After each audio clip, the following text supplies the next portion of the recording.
My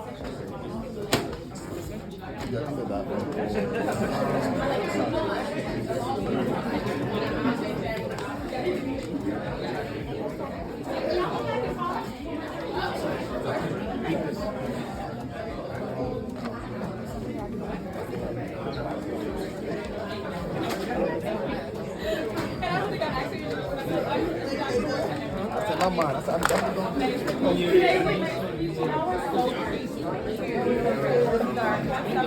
to do this session all the time. Y'all do it or not? Yeah, we're happy to see that. You're giving away money. I'm glad everybody was able to make it here. Hope y'all commute was good. Students, I know y'all just came from y'all beds, so hopefully you didn't have a hard time getting up. But welcome. My name is Derek West. I'm the Assistant Athletic Director here on Bowie State University's campus. Antoine reached out to me about like a month ago, and he told me about this NIL Education Summit that he liked to put on for universities. And as soon as I heard what he had to offer, I knew I had to be collective here on campus in front of everyone, because this is a lot of valuable information that you will be sharing, and all the amazing speakers that you have today that's going to be presenting to our student athletes, our students, and the campus as a whole. So just want to say thank you for coming out and putting this on together. This is going to be a great event, and looking forward to everything that we have to offer today. Thank you, Derek. As Derek said, my name is Antoine Burrell. I'm the founder of B Collective Plus. We are an HBCU solutions provider. We aim to be the premier service provider of NIL solutions for HBCUs, their students, their student athletes, their athletic departments. We do that by way of education, by creating summits such as this, the Inside the NIL Summit. Our mission is to meet the students.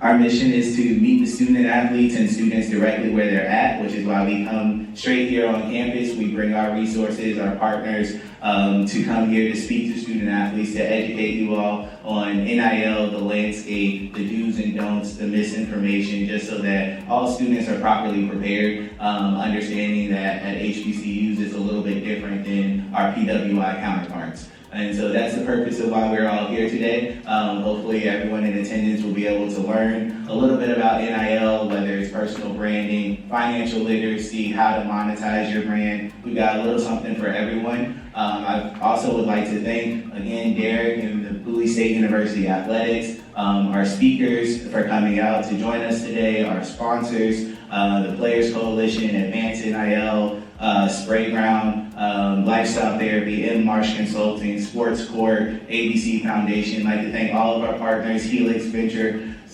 partners, for helping us put this event together, and I hope you all enjoy it. And with that being said, we'll get started into our first session of discovering your passion and personal brand more than athletes. On this panel session, we'll have our moderator, Ms. Kelsey Nicole Nelson, and our panelists will include Mr. Michael Franklin and Aaliyah Harvey.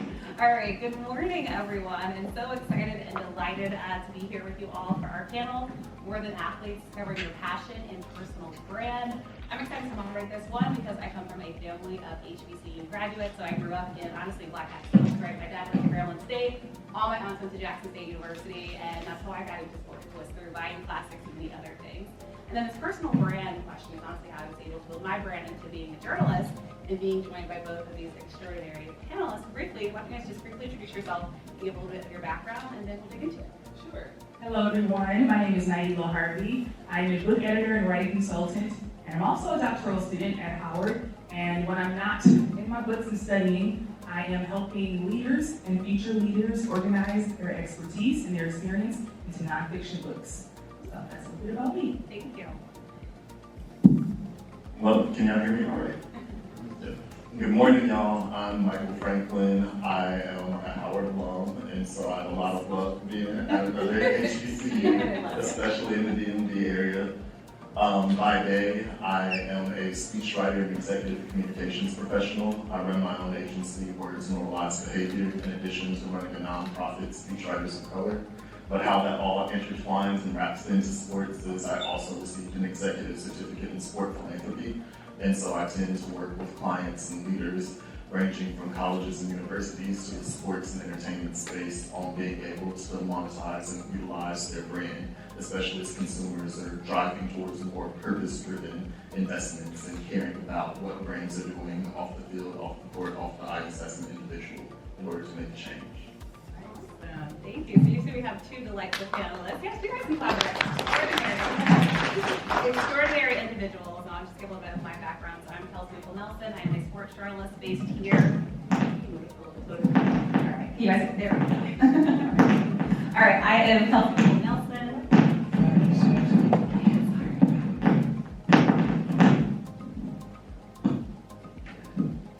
Sorry, technical difficulties, but I work in media, so I'm used to this. But Kelsey Nicole Nelson, I am a sports journalist based here in Washington, D.C. So I cover all things college athletics and professional sports. And so right now, you can imagine, is a very busy time. And I teach not too far from here at George Washington University, so getting ready to teach a sports writing course for young journalists. And I get to talk to a lot of young athletes that are right now in the midst of NIL, right? We just had an NFL draft. We know a lot of those guys were experiencing NIL. But I want to dig into this passion question with our panelists. So I always say athletes should use their platform for a purpose fueled by their passions. And a lot of us have passions, right, in sports, and a lot of athletes might be outside of sports, right, things that they're passionate in. We've seen the growth of e-gaming and many things like that. Their social media, right, all of us are on the gram and doing everything else, and we see all the brands building. But let's dig into what really is digging into your passion and turning that into a personal brand. I'll start with you, Malia. I think digging into your passion is finding out one thing that you can teach or you can do with your eyes closed. Something that if you were not to get paid for it, you would still do it. For me, that is writing. I used to write when I was little. I would write my parents letters. I was a complicated kid. I would write my parents letters, and then it transitioned to me writing these long posts on social media that I would be like, okay, no one's reading this. There's got to be a better way. Then it turned into blogging. And when I moved overseas to South Korea, when I taught English, that is where I got the idea to write my first book. And I've been writing ever since. And at first, the money was slow. That's how it happens when you're building a business. But then it picked up once I really settled in on my niche, and that is book writing and helping thought leaders and those who are mastering their industry. Whatever your industry is, that's when I was like, okay, this is it. This is like my unique selling proposition, if you will. And that turned into profit. My passion for writing turned into my profit. And the way that I solidify that is I help others. So once you get that idea, teach others. And I teach by way of writing and by helping those write their messages. Yeah, that's awesome. Michael? I know that's right. Yes. We just truly love to see it. Also, hi, Bison. Right. Bison and ghostwriters. There you go. But for me, I'd say passion is often being able to understand that something that you're doing can end up making a broader impact, and it's something that you care about. And so for me, my passions tend to align with my values for how I show up in different spaces. And I look to see how I drive forward the mission or the meaning of what I'm doing when it comes to the work that I'm a part of. And so with my business, I only pick up clients that are doing work in spaces that I care about, who share the values I hold. Whether if it's advancing social justice and economic justice, or whether if it's working with leaders who want to raise awareness about different types of problems or issues. And it's important, I always say, that with your passion, you want to ensure that you don't get caught up and think that, oh, it doesn't even feel like work anymore. Because it still does feel like work sometimes when you're doing it, even if you might be making money from it. But at the end of the day, the key component is that you care about what you're doing. And if you're able to care about what you're doing, whether it's for profit, not for profit, then it's something that you're going to find a lot of love for at the end of the day. Woohoo! Good. My name is Tori Holloway. I'm here on behalf of the Players Coalition. Players Coalition was founded in 2017 by Anquan Golden and Malcolm Jenkins.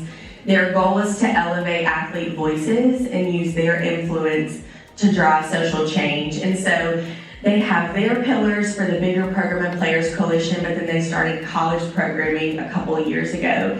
And so our college programming, we work in 4 pillars: social justice, voting, NIL education, and financial literacy. So today, obviously, we're here just to give you and bring up Luke from Advanced NIL. And so we're excited to be here. When you came in, there should be some cards at the front about Players Coalition. We would love for you to get involved, whether you're an athlete, a community member, parent, supporter in the athletic department, because what we just try to do is elevate athlete influence and voices. So I want to introduce Luke.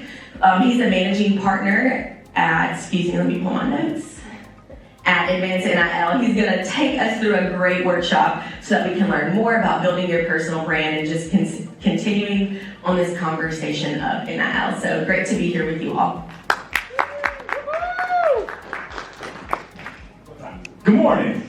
Good morning. Good morning. Good morning. Good morning. Good morning. Y'all ready for this? Woohoo! Little conversation. We're gonna get into it today. All right. If you can't tell, I have a lot of energy. I'm very excited about this conversation. I love talking about name, image, and likeness. And what I really want to make sure that we do today is have just as much of a conversation as presentation. Right? So there are slides I'm going to go through, things we're going to talk about, but I want to make sure that we have this as a dialogue. So if you have questions, don't wait till the end. All right? We're not waiting till the end to do the Q&A at the end. If you have questions along the way about something I've said, let's talk about it in the moment, so that way we can address it and it doesn't get lost. Because there are a lot of different things that we're going to talk about. Now, from a housekeeping perspective, I know food is going to come at a certain point. So once the food is all set up and everything, they're going to give me a little back signal from the back, and I'll pause at that point. We can go grab some food and then come right back in. Now, I'm going to judge on how effective I am in this based on how many people come back in the room. So if you go and grab your box lunch and say, well, I'm going to go eat outside, I'm going to know I must not be doing that good of a job. So please,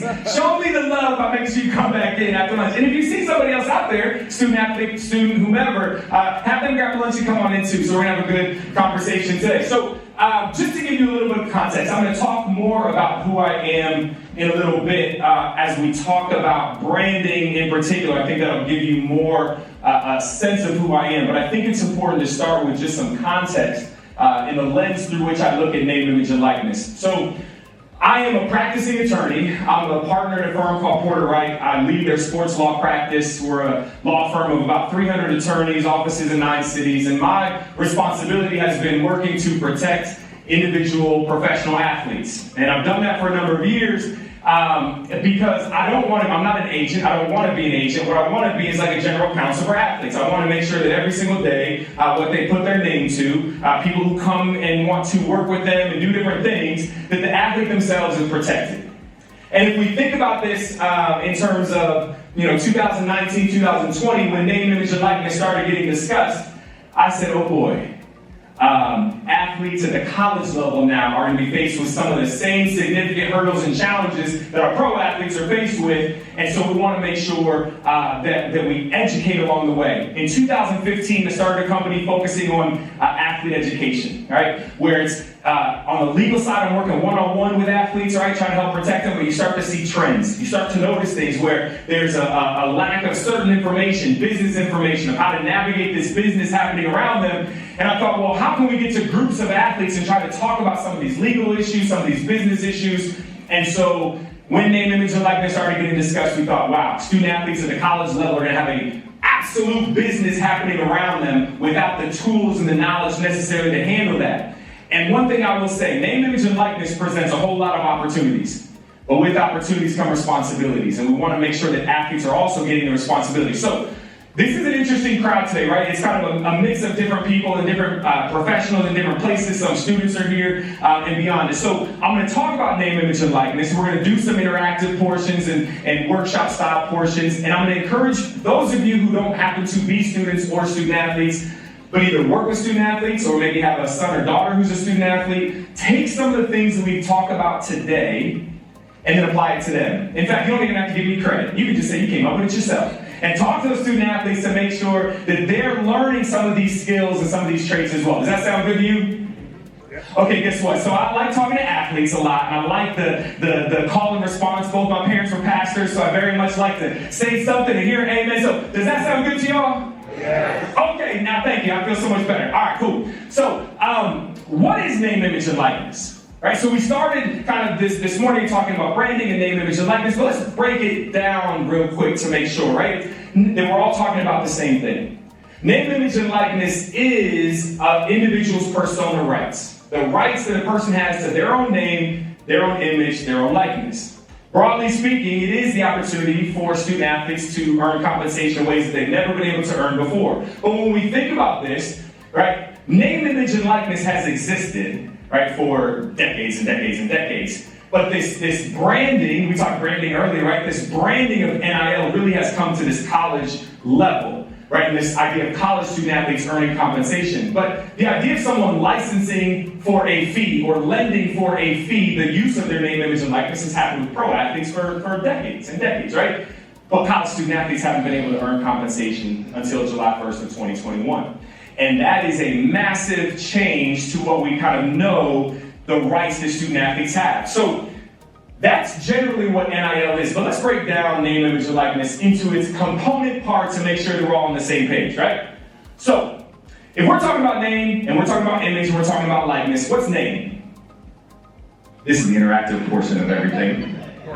Your name, exactly. Now it's your question, very simple, very straightforward, it's your name. Right, let's just use Michael Jordan as an example here, right? So your name is your name. Now, would that include nicknames? No. Okay, I see some no, here's some yes. Somebody said no, tell me why. Yeah. I say no because it's your regular name. So just your regular name, but not your nickname? Okay, I see your hand, yes. Maybe your nickname because Kobe was known as what? Black Mamba. There you go. Yeah. Yep. And Michael Jordan, also Air Jordan, right? So yes, it does, it can. So it's kind of a trick question, right? Because as lawyers like to say, it depends. Right? What does it depend on? It depends on the fact of whether you are commonly known by your nickname. Anybody here follow the NFL? Right, there are a lot of players right in the NFL, you can see it in the NBA as well, that go by their nickname. Debo Samuel, anyone know Debo Samuel? Debo is not his first real name. That's not his legal name. That's not his government name. That's not the name he puts on contracts, right? But you sometimes you'll see colleges and universities will have their rosters, and the rosters will be the nickname, and that's how that person is commonly known. So if there's a common application of a nickname to you, then yes, you can have protection there as well. All right, so we're all on the same page here. We all got name. Outstanding. So then what's image? In this context of name, image, and likeness, what's image? How you're viewed, how people see you. Visuals. Silhouettes. Anybody want to add anything? There it is, right? Pictures. It really is, when we think about image really comes down to pictures and videos. Right? Pictures and videos. And if you think about it, again, we talked about the definition being your persona rights, right? The right that you have to your name. So you don't want to see your name pop up promoting a product and you didn't authorize it.